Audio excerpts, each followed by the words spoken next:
کیا ہوگا اگر ایک ملک جو پہلے ہی معاشی بحران کا شکار ہو، اچانک اس سے اربوں ڈالر واپس مانگ لیے جائیں؟ آج کل یہ خبریں گردش کر رہی ہیں کہ یونائیٹڈ عرب ایمریٹس پاکستان سے تقریباً 2 ارب ڈالر کی واپسی کا مطالبہ کر رہا ہے، اور وہ بھی ایسے وقت میں جب پاکستان شدید معاشی دباؤ میں ہے، مہنگائی آسمان کو چھو رہی ہے، روپیہ کمزور ہو چکا ہے اور بیرونی قرضوں کا بوجھ بڑھتا جا رہا ہے۔ ایسے میں یہ سوال پیدا ہوتا ہے، کیا یہ مطالبہ صحیح ہے یا ایک مشکل وقت میں دوست ملک کا دباؤ؟ ذرا ایک لمحے کے لیے پاکستان کی صورتحال کو سمجھتے ہیں۔ پاکستان اس وقت ایک نازک معاشی مرحلے سے گزر رہا ہے۔ ہر نیا قرض پرانے قرض کو چکانے کے لیے لیا جا رہا ہے۔ ایسے میں اگر 2 ارب ڈالر فوری واپس مانگ لیے جائیں تو یہ معیشت کے لیے بڑا جھٹکا ہو سکتا ہے۔ لیکن اب تصویر کا دوسرا رخ دیکھتے ہیں۔ یونائیٹڈ عرب ایمریٹس ایک مضبوط اور منظم معیشت رکھتا ہے۔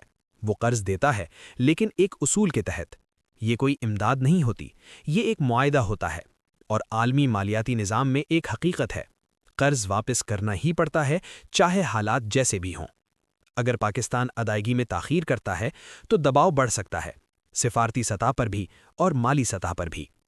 کچھ لوگ یہ بھی کہہ رہے ہیں کہ اگر ادائیگی نہ ہوئی تو پاکستانی اثاثے ضبط کیے جا سکتے ہیں۔ لیکن حقیقت کیا ہے؟ ایسا کرنا آسان نہیں ہوتا۔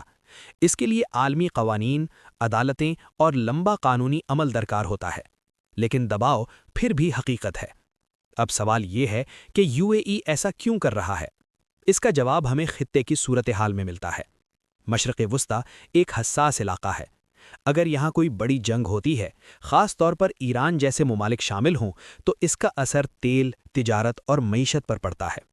ایسے حالات میں یو اے ای جیسے ممالک کوشش کرتے ہیں کہ اپنے مالی مفادات کو محفوظ بنائیں۔ تو کیا یو اے ای غلط ہے یا یہ صرف دنیا کا اصول ہے؟ ایک طرف پاکستان ہے جو وقت اور سہولت چاہتا ہے، دوسری طرف یو اے ای ہے جو اپنے پیسے کی حفاظت چاہتا ہے۔ یہ کہانی دوستی اور دشمنی کی نہیں، یہ حقیقت اور مفاد کی ہے، اور عالمی سیاست میں مفاد ہمیشہ پہلے آتا ہے۔ آپ کیا سمجھتے ہیں؟ کیا مشکل وقت میں دوست ممالک کو ساتھ دینا چاہیے یا پھر ہر حال میں قرض واپس لینا ہی درست ہے؟ دوسری طرف ہمیں یونائیٹڈ عرب ایمریٹس کی اپنی صورتحال بھی سمجھنی ہوگی۔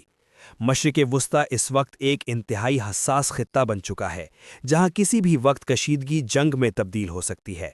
خاص طور پر اگر تنازع ایران جیسے طاقتور ملک تک پھیل جائے تو اس کے اثرات براہ راست یو اے ای پر بھی پڑ سکتے ہیں۔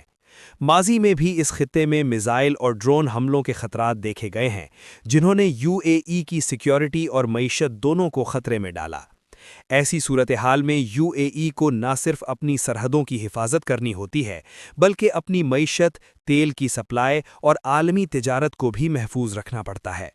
اسی لیے جنگ یا کشیدگی کے دوران وہ اپنے مالی معاملات کو مضبوط بنانے کی کوشش کرتا ہے، تاکہ کسی بڑے نقصان سے بچا جا سکے۔